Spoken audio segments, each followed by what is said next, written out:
A brief commentary on Surah Al-Anam. Interpretation of the 12th verse of Surah Al-Anam. It is narrated from the words of Abu Hurairah that he heard the Messenger of Allah, peace and blessings of Allah be upon him, say, Allah divided mercy into 100 parts, leaving 99 parts for himself, and sent down one part to the earth, thanks to which mercy towards each other all creatures show each other, even horses that raise their hooves, fearing to hurt their cubs with them.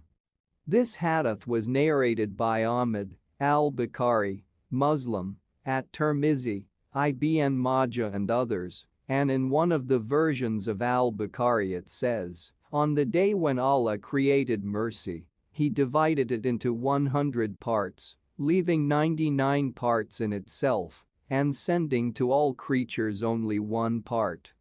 And if the unbelievers knew about all the mercy that Allah has, then they would never lose hope of getting into paradise, and if the believers knew about all the types of torment that Allah has, they would never feel safe from getting into hell. Interpretation of the 52nd verse of Surah Al-Anam. It is reported that Sa'ad Abu Waqqas spoke about the verse, do not drive away those who cry to their Lord in the morning and before sunset, striving for his face. It was sent down about 6 companions, among whom was I and Ibn Mas'ud, when the pagans said to the Prophet, peace and blessings of Allah be upon him, you bring them closer to you. This hadith was narrated by Muslim. In another hadith, it is reported that Sa'd Abu Waqqas said, the 6 of us were sitting near the Prophet, peace and blessings of Allah be upon him, when the pagans said to him, drive these out. They will not dare to go against us. Besides me, there were also Ibn Mas'ud, 2 men from the Khuzayl tribe, Bilal and 2 other men whom I will not name. What Allah wished entered into the soul of the Messenger of Allah, peace and blessings of Allah be upon him, and he began to think about it, when the great and mighty Allah said, do not drive away those who call on their Lord in the morning and before sunset, striving for his liku. This hadith was narrated by Muslim, Ibn Majah, Ibn Jarir and others. Interpretation of the 53rd verse of Surah Al-Anam. It is reported from the words of Ibn Mas'ud that once noble Quraysh passed by the Messenger of Allah, peace and blessings of Allah be upon him, when Suhaib, Bilal, Amr, Kabab and other weak Muslims were near him. They said, O Muhammad, are you satisfied with these people from your people? Has Allah shown mercy only to these among us? Shall we follow the path of these? Drive them away. Maybe if you chase them away, we'll follow you. And then the following verses were sent down. Do not drive away those who cry to their Lord in the morning and before sunset, striving for his face. You are not at all responsible for them, and they are not at all responsible for you. But if you drive them away, you will be one of the wrongdoers. So we tempted some of them with others, so that they would say, did Allah show mercy only to these among us? Doesn't Allah know better those who are grateful? This hadith was narrated by Ibn Jarir. Interpretation of the 59th verse of Surah Al-Anam. It is reported from the words of Ibn Umar that the Messenger of Allah, peace and blessings of Allah be upon him, said, the keys of the hidden are 5 things that no one knows except Allah. No one knows what is hidden in the wombs. No one knows what will happen tomorrow. No one knows when it will rain. And no man knows in what land he will die. And no one knows when the hour of judgment will come, except Allah. This hadith was narrated by Ahmad and al-Bukhari. Interpretation of the 121st verse of Surah Al-Anam. It is reported that Ibn Abbas told about the saying of the Almighty, verily, The devils inspired their helpers to quarrel with you. They told them, "Do not eat what Allah killed, but eat what you yourself killed." On this occasion, Allah sent down the verse, "Do not eat from what the name of Allah was not uttered, for this is wickedness."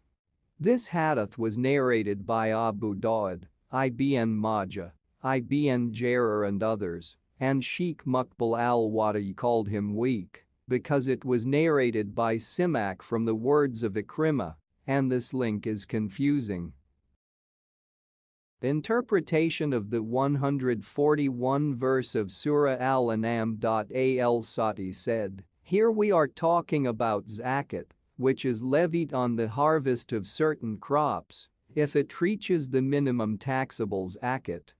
Allah commanded to pay zakat on the harvest of grains on the day of harvesting, because the coming of the time for harvesting is like the passage of a whole year.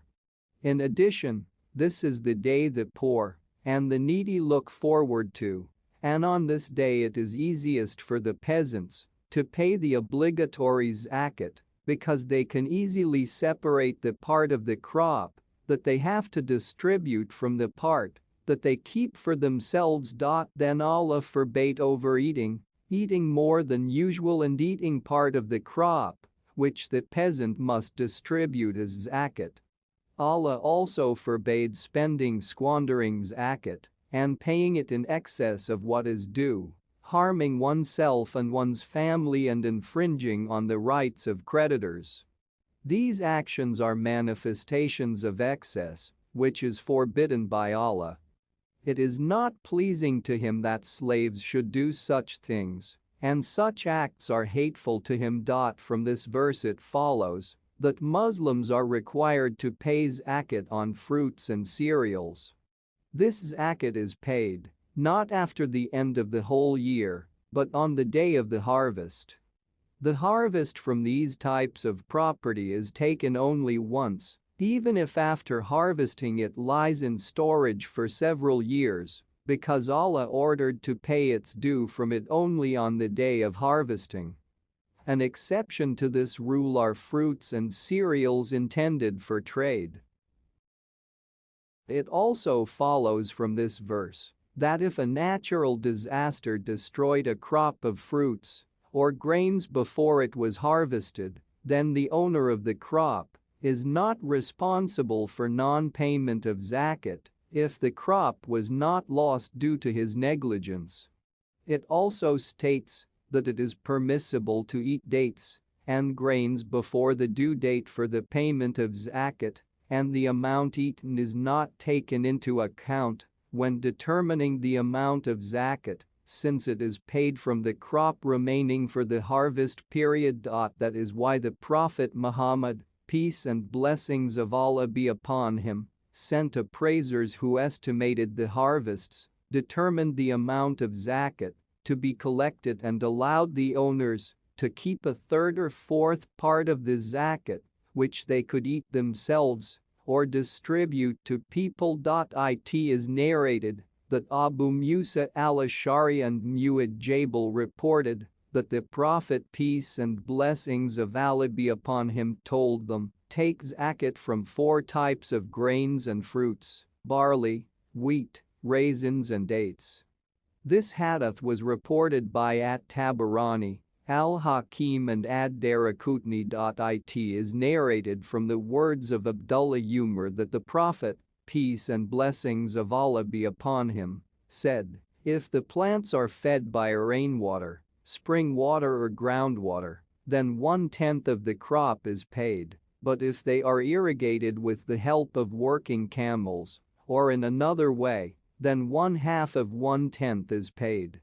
This hadith was narrated by Al-Bukhari, At-Tirmizi, Abu Dawud, and Nasai and Ibn Majah, and its text is given according to the version of Al-Bukhari. Interpretation of the 151 verse of Surah Al-Anam. It is reported from the words of Abdullah Masud that the Messenger of Allah, peace and blessings of Allah be upon him, said, No one has a feeling of jealousy to such an extent as Allah, and therefore he forbade both obvious and hidden obscene deeds. And there is no one who loves praise more than Allah, and therefore he himself praised himself. This hadith was narrated by Ahmad, al-Bukhari, Muslim, at-Tirmizi and others. Interpretation of the 158th verse of Surah Al-Anam. Abu Hurairah reported that the Messenger of Allah, peace and blessings of Allah be upon him, said, "The hour of judgment will not come until the sun rises in the west. When it rises from there, and the people see it, they will all believe together. However, then faith will no longer benefit the soul if it has not believed before or has not acquired good through its faith." This hadith was narrated by Ahmad, Muslim, Abu Dawud and Ibn Majah. The version of at-Tirmidhi and one of the versions of Muslim says, "There are 3 signs, with the appearance of which faith will no longer benefit the soul if it did not believe before, and this is the appearance of the false Messiah, the appearance of an animal from the earth, and the sunrise in the west." At-Tirmizi called the hadith good and authentic.